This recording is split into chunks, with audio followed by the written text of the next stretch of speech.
Is there a strategy that'll help you grow your company faster? CEO Sales Strategies is an investigative business podcast for entrepreneurial people who never stop asking questions. Highly acclaimed sales revenue growth expert Doug C. Brown interviews CEOs, business owners, and professionals who serve them to uncover and share actionable tips and methods behind their bulletproof sales strategies. Topics covered on the show include their failures, struggles, secrets, and processes that help them succeed in selling millions to billions of dollars of their products and services, all with the sole aim of helping you grow your business. If you are eager to know the most effective sales secrets from the A players of the game, then the CEO Sales Strategies podcast is certainly the place to be.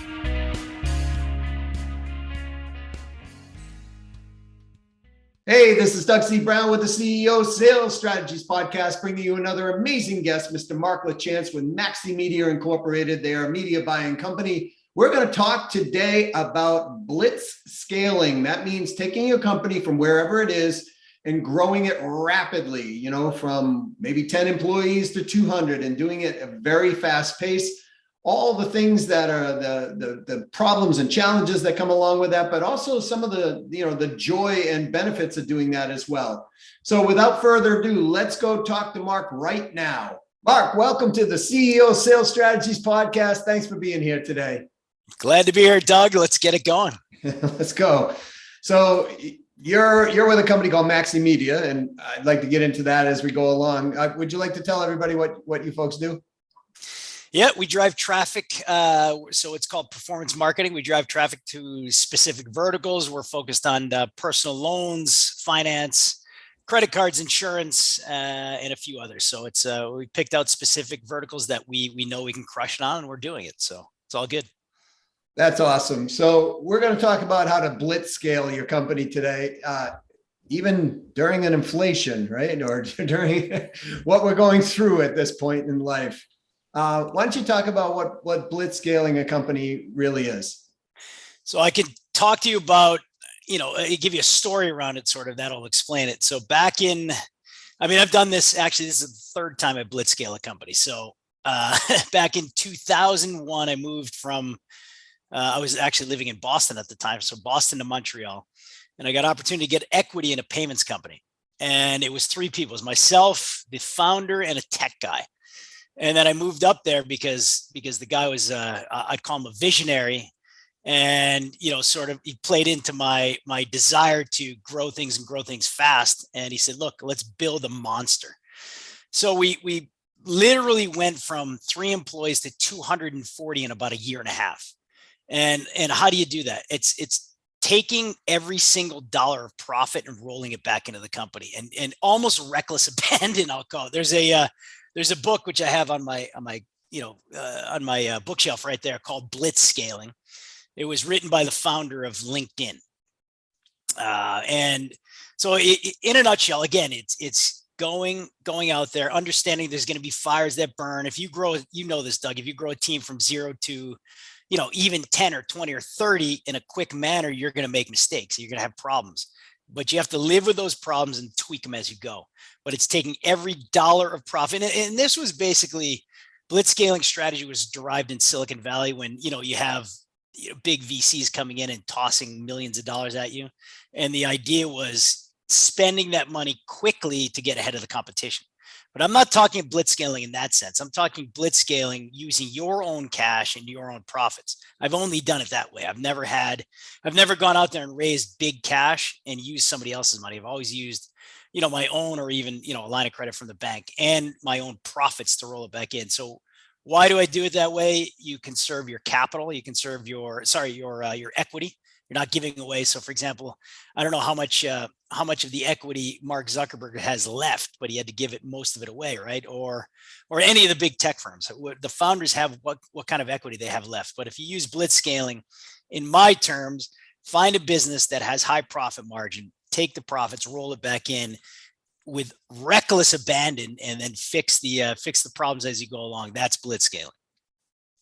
So I can imagine a lot of people listening to this go, that sounds really cool, right? This is really like, I really want to get going on this whole process. But here's the thing, a lot of people are probably going to hear roll everything back into the company. Like, how am I going to live, Mark? I mean, what am I supposed to do there? What would you say to those folks? Well, obviously you need to live and you need to have a certain lifestyle, but you've heard the term bootstrapping, right? If you so the second time I blitzscaled was a company called EVO Canada, which was a payment processor, again, in the payment business, much like Stripe or PayPal. So I basically started this thing from my bedroom, my second bedroom, and I was the first employee, and we built it to 215 employees in about a year and a half. So not quite 240 like the one before that, but I literally rolled every single penny back in and took out just enough to live. Right. So in that business, in that industry, the way we built out the business, we had about 115 sales reps across the country. So we were generating, I call it the ultimate sales machine or sales strategy. So we were generating leads in a call center and driving it out to the sales staff on the non-salaried sales staff in every single marketplace. So we had built, the internal team and the external team, again, like I said, up to 215 within about a year and a half. And so that was blitzscaling. We took every penny and poured it back into the business. And then fast forward to 2017, we launched Maxi Media, same thing. We took all the profits, but in the media space, in the performance media space, the margins are higher and the profits are higher. So we were able to take some cheese off the table, if you will. So we didn't have to roll it all back in to grow quickly. But we went from 2 employees to we're close to 300 right now. We did that in about 2.5 years as well. Now, does this work on any size company, Mark, or is it like, do you have to have this super huge profit in the company in order to make this happen? Well, I think you need certain margins. So if let's say name me a low margin business, maybe manufacturing, it's going to be tougher, right? So especially manufacturing with the high costs in the United States. So how would you scale manufacturing? You definitely have to go out and get equity partners. You're going to have to go out and get financial partners on that side, but you could do it. You could scale it, right? So it all depends on, your ability to go out and raise cash in which you're going to give away equity. But if that's what you want to do, then, maybe the long-term strategy is to drive your profits far, far higher with economies of scale. So I remember back in the telecommunications days when I was working in the telecom industry, the whole deal was, just grow customer base, grow it, sell it, right? AT&T will buy you, or one of the big players back then. What would be the purpose of blitzscaling a company? Is it to, like, I'm thinking on people who are listening, like on the back end, they're going, okay, this sounds really cool, right? I can go from 0 to 200 employees. We're going to talk about some of the complexities and challenges that probably come along with doing that. Because I remember when we grew from 362 million to 368 million in 2 years, there were a lot of challenges there as well. And so, but why would somebody want to build a company, that quickly and scale it up that quickly? Can I give you my honest answer? Yes, sir. Because being small sucks in my view. So, who wants to do something small is just my opinion. Like, I don't want to show up to work every day and be working in a small operation. I want to do things big, and I want to have fun. For me, big is fun, right? So that's just my view. Not everybody has that view. You don't need to be, a 300 person operation. I know a guy that I spoke to the other day who has a 4-person shop, and he's happy because he's in his 60s, and you know who I'm talking about, Doug. But anyway, or he's close to his 60s, and he doesn't want to grow it. So you don't have to grow it, but for those that do want to grow it and have that sort of mindset that small sucks, then you have to blitzscale to get to the next level, in my view.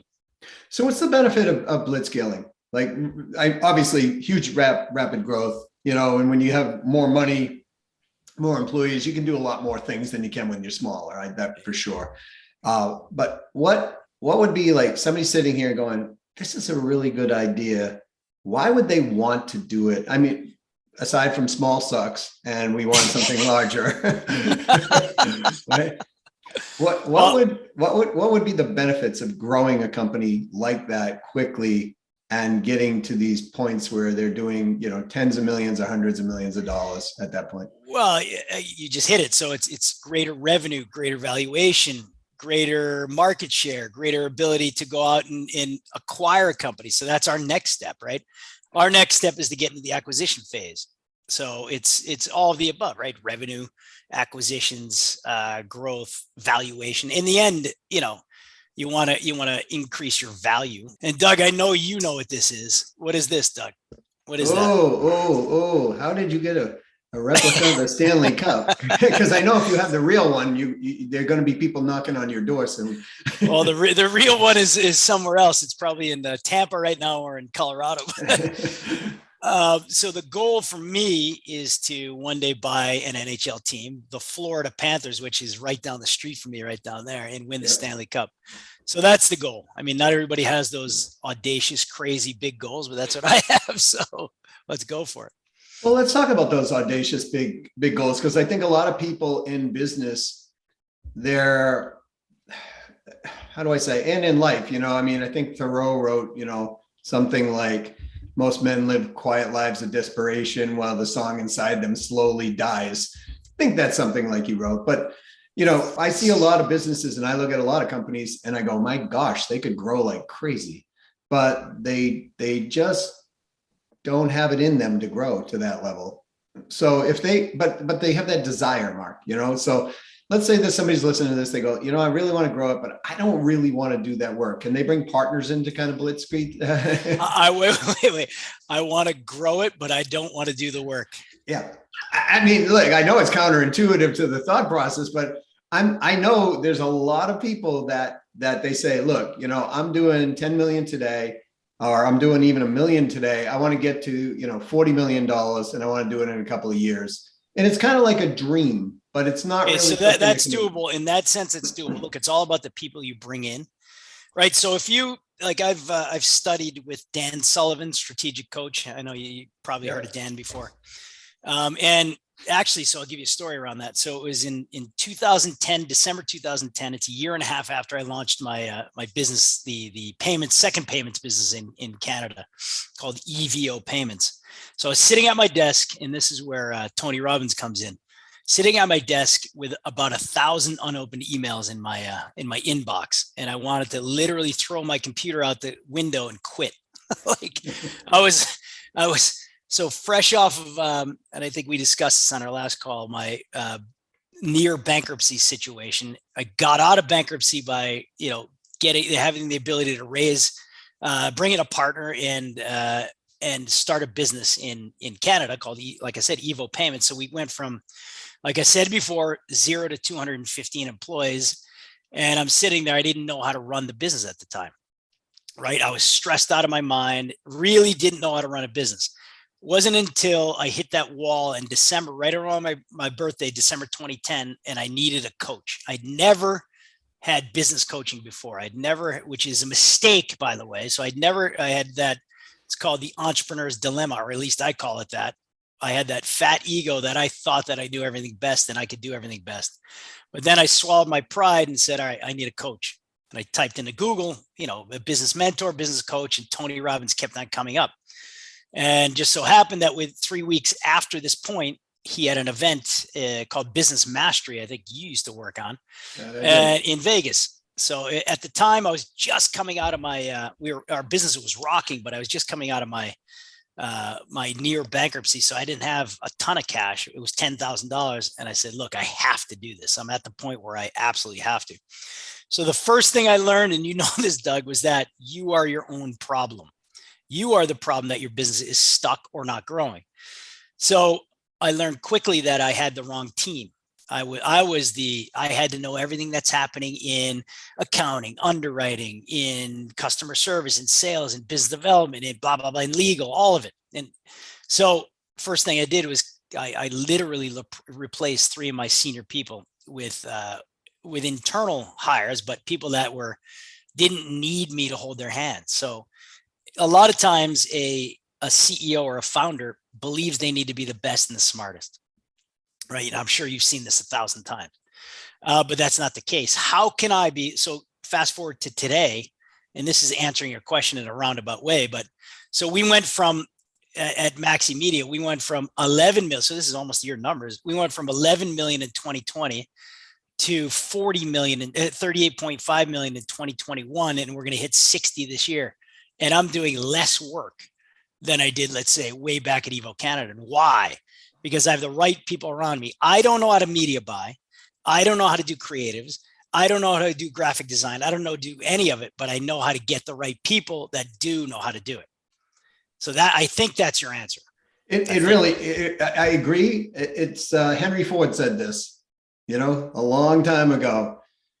I remember they brought him into court. They were pulling him into court for, hey, Henry, you're not telling the truth about what is what, or whatever they were trying to, do to him at that moment. And I remember reading that he said, I don't have all the answers to your questions, but I have this box on my desk that I can push a button and somebody I pay knows the answer to that question. So I'll get you your answer, right? So I find this with a lot of owners of companies. And I don't know what year you went there, Mark. If you remember, I might have actually been part of that. It was 2011, in January 2011.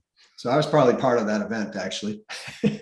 And so what I find with a lot of business owners are exactly that. They think they have to do every single thing. And I know when I've been in that position doing the same exact thing, it's usually fear that's driving me, like, in that capacity, right? So it's like, oh, if this goes wrong, this is going to be, nobody can do this better than I can. Well, the reality is a lot of people can do things better than I can. So the fact that you're great at recruiting and managing and bringing a company up doesn't necessarily mean, and I'm not saying you aren't, that you're the greatest, chief financial officer on the planet, right? Or that you handle HR the way that other people can handle it. Or, in my case, IT. I mean, I knew a lot about IT, but I wasn't as good in IT as my people in IT, right? And they would teach me things. So we all have to play that old team sport thing is what's going on. And so when you're blitzscaling, do you have to do the same thing? Well, you've got, if you think you're going to go from 0 to 100 or from 10 million to 40 million to 60 million,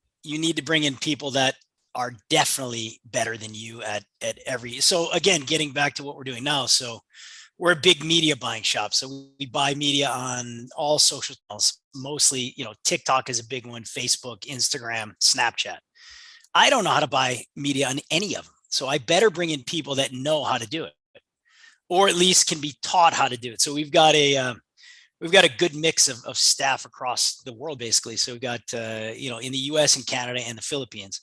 And we look for people that are aggressive, that are hungry, that want to learn. And if they don't want to learn and they're not aggressive, and we find out quickly after blitzscaling and hiring, we just actually had a huge blitz where we hired 20 media buyers and we whittled it down to about 8. So that took us about a month and a half, and it's down to 8, and it could stay there, but potentially not, right? It could whittle it even down. So you've got to be prepared to bring people on in hyper speed and let them go just as fast if they're not up to speed.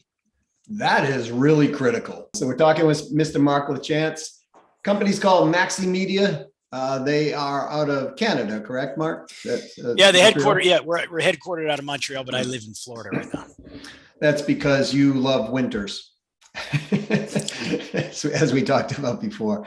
So, folks, Mark and I talked about before. We've been harassing each other ever since, and it's been a really good conversation. That point's pretty salient, right? I mean, you got to let people go. And I find so many business owners or, people in the executive suite, they hold on to people way too long. With the great resignation today, so to speak, they're doing it even more so. And I get it. I mean, we have the same challenges in our company. We got to find and hire great people. And it's not always that easy. But the reality is, if they hold on to somebody too long, that can actually hurt the business even more. Home Depot, I'm going to pick on Home Depot at this moment because I was bought a new house, went out, was going to get, all new window draperies, right? So it's probably, I don't know, $6,000 sale or something like that, right? And I walk up into Home Depot and I said, hey, can I have somebody that can help me out here? And the lady goes, well, Travis is on break. I said, well, okay, well, he can have lunch, but is there someone else here that can help me? Well, we have a new guy. He's only been here 2 days though. I don't think he'll be able to help you. And I go, okay, is there anyone else? Like, you got a really big store. Is there anyone? All I want to do is put down a $35 or $50 deposit to get my windows measured. She goes, nope, no one can help you at all. I said, well, and this is what I asked. I said, should I go to your competitor down the street? And she goes, yeah, do whatever you want, sir. That is a person that either you train them or they're out of there, right? That, in my opinion. Why do you think people hold on to people too long, right?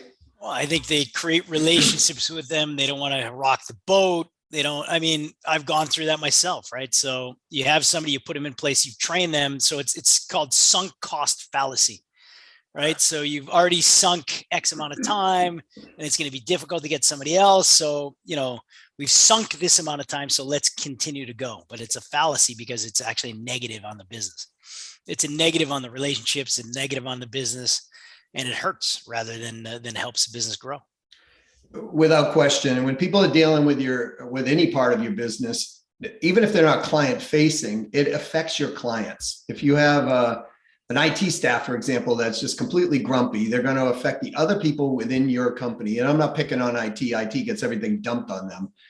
The reality is, though, anybody in your company who's not acting in accordance with the values and the plan that you set out, folks, you've got to look at the alternative, which is maybe I need to replace them if you can't train them. So drive this point forward, $6,000 sale. Let's say that person's doing this, I don't know, just once a week, just one time a week, very possible. That's what, $312,000 a year in sales that Home Depot location won't get, that the competitors will get. Now, so when you look at the small numbers, you would start magnifying this on a larger basis. If that sale was a $60,000 sale, we're talking $3.12 million, and so on and so on and so on. So hopefully this is kind of ringing in your ears. And Mark, you're bringing up some really great stuff. When you're blitzscaling, what are some typical problems you're going to run into? Again, you're going to hire the wrong person. That's one. In which case you're going to have to course correct, but you can't do it all at the same time.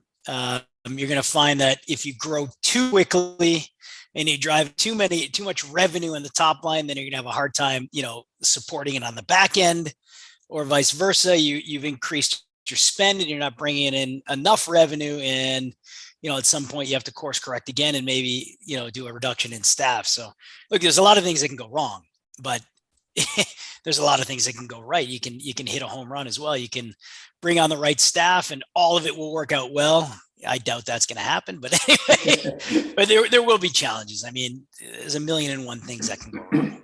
Yeah. And the key is don't freak out if it's happening, right? It will happen. So don't freak out, but it will happen. You'll make mistakes. Definitely. Yeah. There have been many times when I'm scaling up certain companies that I'm pulling credit cards and paying employees on credit cards just to make the payments, knowing the money's coming in later on. Right. So you got to do what you got to do when you're doing this. So if you're going to blitzscale, be prepared.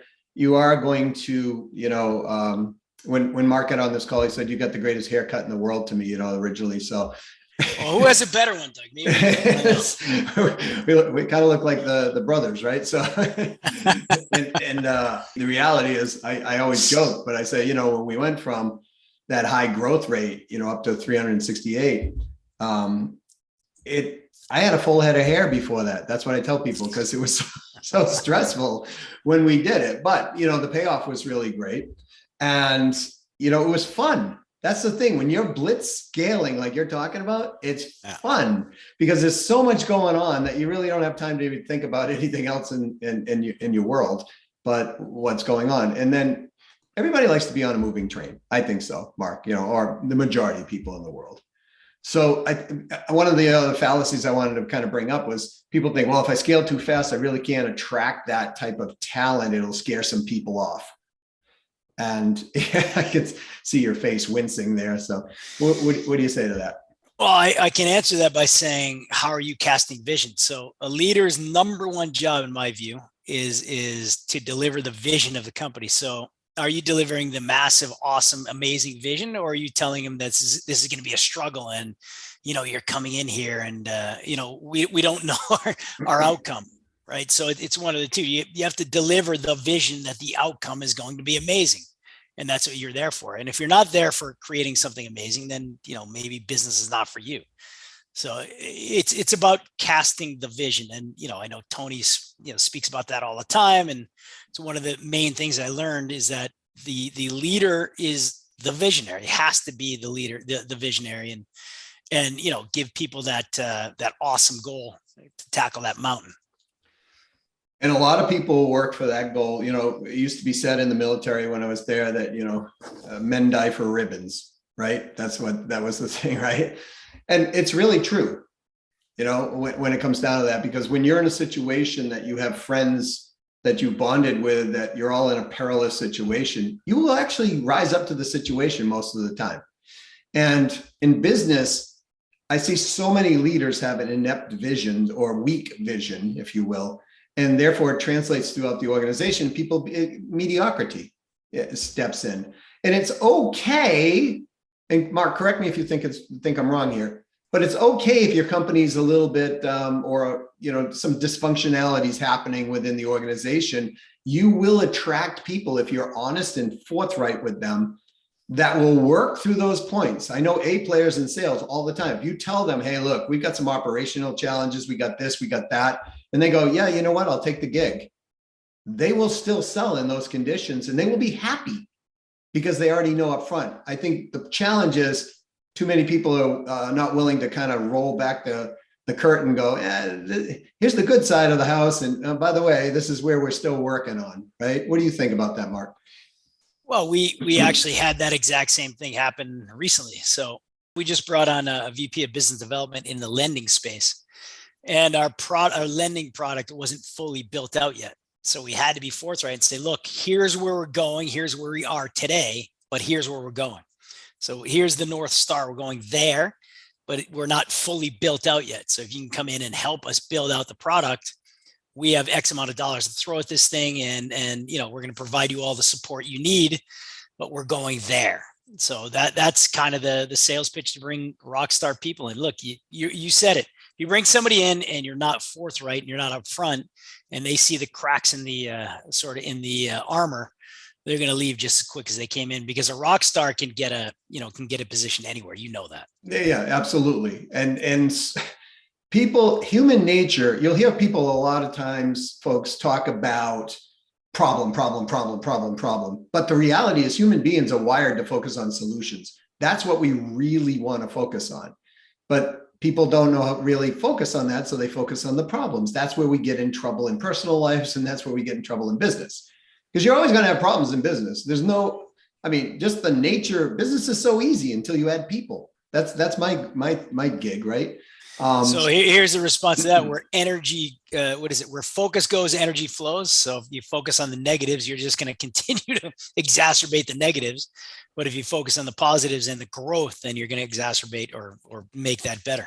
And I think it all goes back to exactly what you said, Mark, that you learned, I think, at that business mastery, which is, it's your responsibility as the leader. If there's something messed up, it's usually at the top that's causing part of the challenges. And if we don't hold on, it's always at the top. I'm looking at a book right there by Jocko Willink. And he's an ex-Navy SEAL, and he wrote an amazing book with one of his Navy SEAL partners called Extreme Ownership. Mm-hmm. And the premise of the book is there are no bad teams, only bad leaders. So yeah, and I think the absolute on that is almost correct. I would debate that a little bit, because I've seen circumstances come in, and cause issues within, but usually it's the leaders that don't respond to those issues in an appropriate way. And understand, everybody, human beings think, right? I mean, that's part of the glory and part of the challenge in business, right? We all think, and we have feelings, needs, wants, desires, etc. Mark, I could talk to you all day as we do. I want to come back to Maxi Media a little bit. What kind of clients are you guys looking for? Like, media buying is one of those things that, like you said, most people, they don't understand certain things within the company. They hire great people. Your company understands media buying. And so if somebody was like, you know what, that makes a lot of sense. Like, I just talked to somebody yesterday, and they're growing and growing. They got 3 million, visitors to their website every single year. And they're like, I need to do PR, but I have no idea how to do PR, right? So when it comes to media buying, what should people know, and who's the type of client you guys look for? Well, we look for large verticals that need a tremendous amount of traffic or leads or eyeballs. Again, getting back to personal loans, we spoke about inflation. We're in a significant inflationary period right now, thanks to our beloved government helping out with that money printing situation. So anyway, people are out there struggling more, I think more so now than ever. So personal loans are a huge opportunity.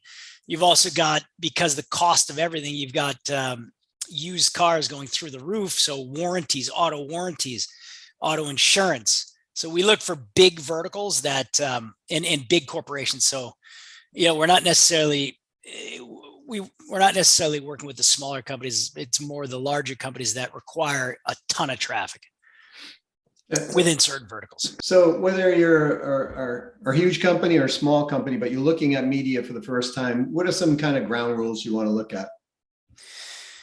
Well, I mean, what you got to look at your media strategy overall, but I think social is such a huge opportunity. But the difficulty in the social game is finding the media buyer that understands your space, understands how to drive a profitable lead or a profitable opportunity. And I think, Doug, you probably do media buying yourself. Maybe you're using Google AdWords, or maybe using Facebook or whatever, but it's getting that media buyer, and maybe it's your internal CMO that understands, all the traffic opportunities and the way to drive in the traffic. So you want to think about that. Personally, it always gets back to people, right? Always gets back to, who do you have on the team?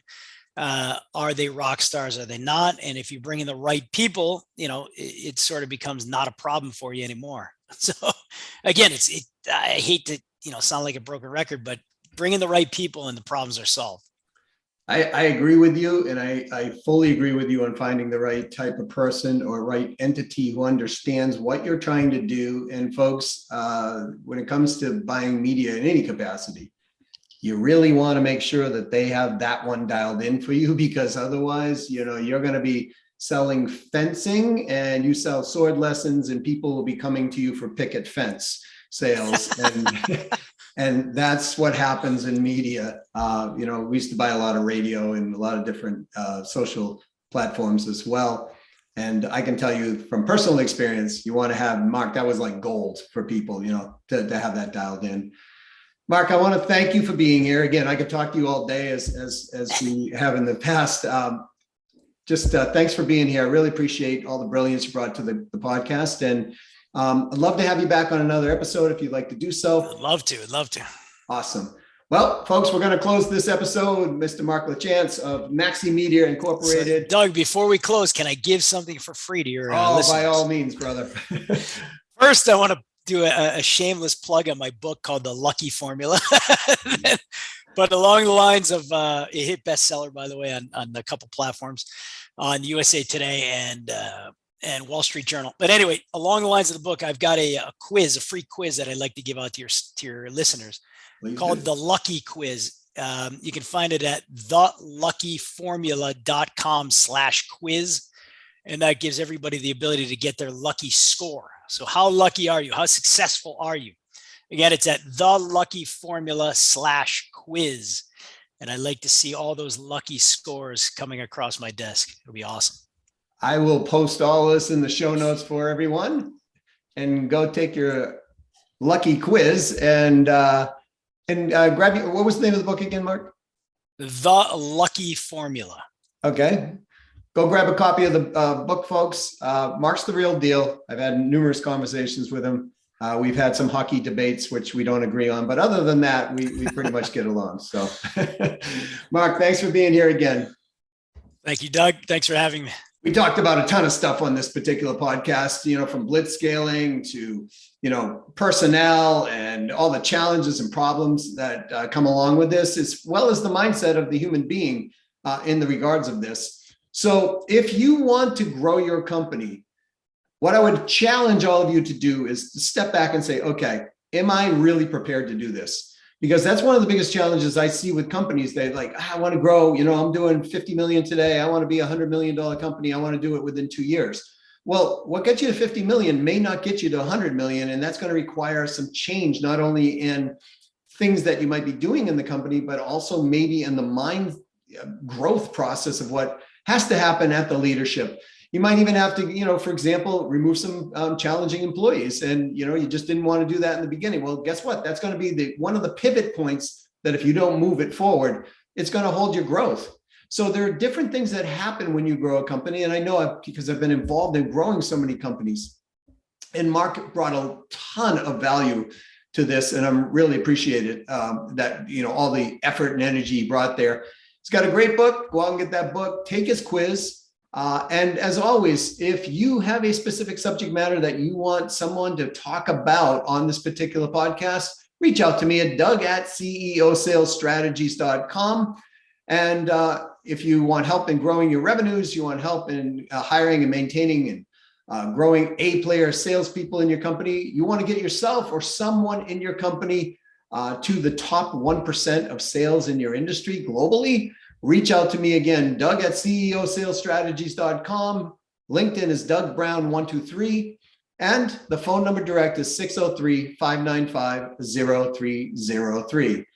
So thanks for being here on the CEO Sales Strategies podcast. If you love this podcast, please subscribe to it. If you have not, tell your friends about it, ask them to subscribe. And if they like it too, please give it glowing reviews. The more that happens, the more this podcast rises to the top and the more people actually get helped. All right. So as always, go out, sell something, sell a lot of it. Think about blitzscaling your company and be happy and make other people happy, because that's what life is all about. To your success. This is Doug C. Brown with the CEO Sales Strategies podcast, signing off on another episode.